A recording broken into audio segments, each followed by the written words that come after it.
Hello dear students.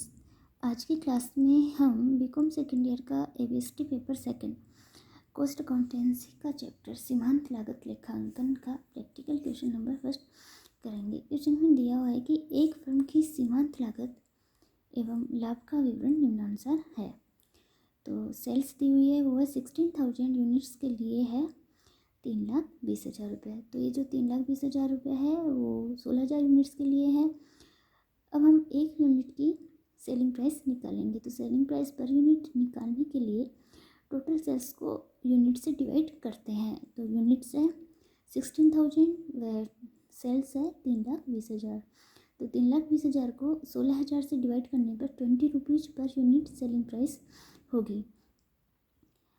अब है variable cost दिया हुआ है वो है 15 रुपीज़ पर यूनिट। तो 15 रुपीज़ पर यूनिट है और यूनिट्स है टोटल 16,000। तो 16,000 को 15 से मल्टीप्लाई करने पर जो टोटल वेरिएबल कॉस्ट है वो है 2,40,000। लेस है कंट्रीब्यूशन दिया हुआ है सेल्स में से वेरिएबल कॉस्ट को लेस करने पर कंट्रीब्यूशन या अंशदान आता है। तो कंट्रीब्यूशन है सेल्स है 3,20,000, वेरिएबल कॉस्ट है 2,40,000। तो इसमें से सेल्स में से वेरिएबल कॉस्ट को लेस करने पर 80,000 रुपये कंट्रीब्यूशन के होंगे। तो कंट्रीब्यूशन पर यूनिट ज्ञात करेंगे। तो सेलिंग प्राइस पर यूनिट थी 20, वेरिएबल कॉस्ट पर यूनिट है 15। तो सेल्स माइनस वेरिएबल कॉस्ट, तो 20 माइनस 15 करने पर कंट्रीब्यूशन पर यूनिट होगा 5 रुपीज़ पर यूनिट कंट्रीब्यूशन होगा। अब कंट्रीब्यूशन में से फिक्स्ड कॉस्ट को लेस करने पर प्रॉफिट आता है। तो फिक्स्ड कॉस्ट है 60,000, कंट्रीब्यूशन था 80,000। तो 80,000 में से 60,000 को लेस करने पर 20,000 रुपये फिक्स प्रॉफिट होगा। तो इस प्रकार सेल्स में से वेरिएबल कॉस्ट को लेस करने पर भी कंट्रीब्यूशन आता है और फिक्स्ड कॉस्ट में प्रॉफिट को ऐड करने पर भी कंट्रीब्यूशन की राशि ज्ञात होती है। तो अब हमें इन इन्फॉर्मेशन से लाभ मात्रा अनुपात पीवी रेशियो, सेकंड है सम विच्छेद बिंदु इकाइयों में व सम विच्छेद बिंदु राशि में ज्ञात करनी है। फोर्थ है यदि विक्रय 2,56,000 रुपये हो तो सुरक्षा सीमा को ज्ञात करना है। वह यदि विक्रय मूल्य गिरकर 19 रुपये प्रति इकाई हो जाए तो नई विक्रय की मात्रा को ज्ञात करना है। तो सबसे पहले हम पीवी रेशियो को कैलकुलेट करेंगे। पीवी रेशियो को ज्ञात करने का जो फार्मूला होता है वो है contribution divided by sales into 100 होता है और contribution sales minus variable cost होता है। तो सेलिंग प्राइस पर यूनिट थी 20 rupees per unit, variable cost है 15 रुपीज़ पर यूनिट। तो 20 माइनस 15 करने पर 5 रुपीज़ पर यूनिट कंट्रीब्यूशन होगा। तो इस प्रकार पीवी रेशियो का फार्मूला है contribution divided by sales into 100 होगा। कंट्रीब्यूशन है 5 रुपीज़ पर यूनिट और सेल्स है 20। तो 5 डिवाइडेड बाई 20 इंटू 100 करने पर 25% पीवी रेशियो होगा। अब नेक्स्ट हमें सम विच्छेद बिंदु इकाइयों में ज्ञात करना है। और जब सम विच्छेद बिंदु को इकाइयों में ज्ञात किया जाता है तो इसके लिए जो फार्मूला होता है वो है fixed cost divided by contribution per unit होता है।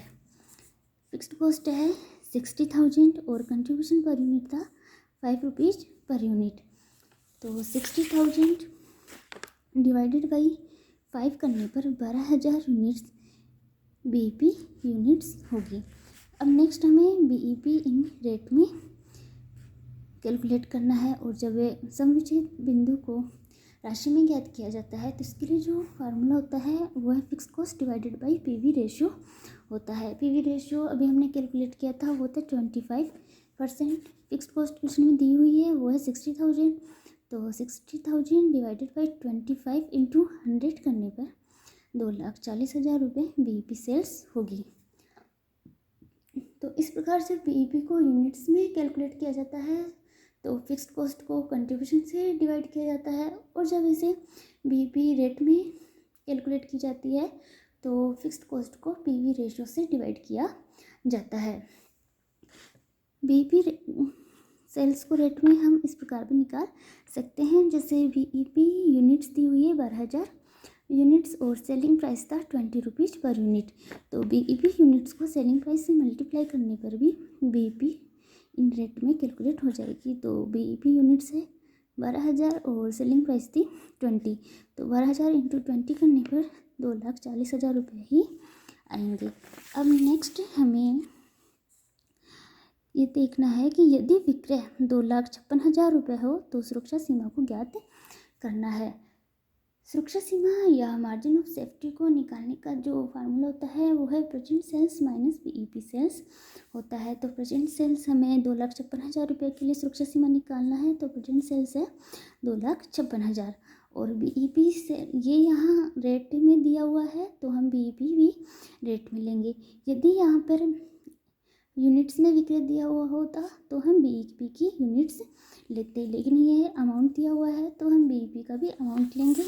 तो बीईपी इन रेट थी वो थी 2,40,000, तो प्रेजेंट सेल्स है 2,56,000 और बीईपी सेल्स है 2,40,000। तो 2,56,000 में से 2,40,000 को लेस करने पर 16,000 रुपये मार्जिन ऑफ सेफ्टी के या सुरक्षा सीमा होगी।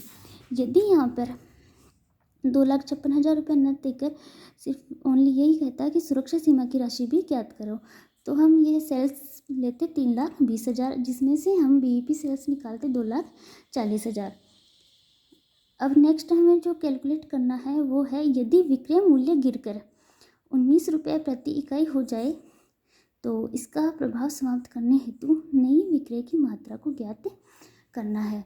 तो हमें रिक्वायर्ड सेल्स देखना है, तो इसके लिए जो फार्मूला होता है वो है fixed cost plus profit divided by new contribution होगा, क्योंकि यहाँ पे न्यू सेलिंग प्राइस ले रहे हैं हम 19 रुपीज़ पर यूनिट, तो न्यू कंट्रीब्यूशन होगा। तो न्यू कंट्रीब्यूशन निकालने के लिए new selling price minus variable cost होगा। तो न्यू सेलिंग प्राइस जो कि क्वेश्चन में दिया हुआ है वो है 19 रुपीज़ और वेरिएबल कॉस्ट थी 15 रुपीज़ पर यूनिट। तो 19 माइनस 15 करने पर 4 rupees per unit new contribution होगा और फिक्स्ड कॉस्ट प्लस प्रॉफिट। तो फिक्स्ड कॉस्ट है वो क्वेश्चन में दी हुई है और प्रॉफिट भी क्वेश्चन में दिया हुआ है। तो फिक्स्ड कॉस्ट है 60,000 और प्रॉफिट है 20,000। तो 60,000 प्लस 20,000 को न्यू कंट्रीब्यूशन से डिवाइड करेंगे, तो 80,000 डिवाइडेड बाई 4 करने पर 20,000 यूनिट्स की सेल्स होगी।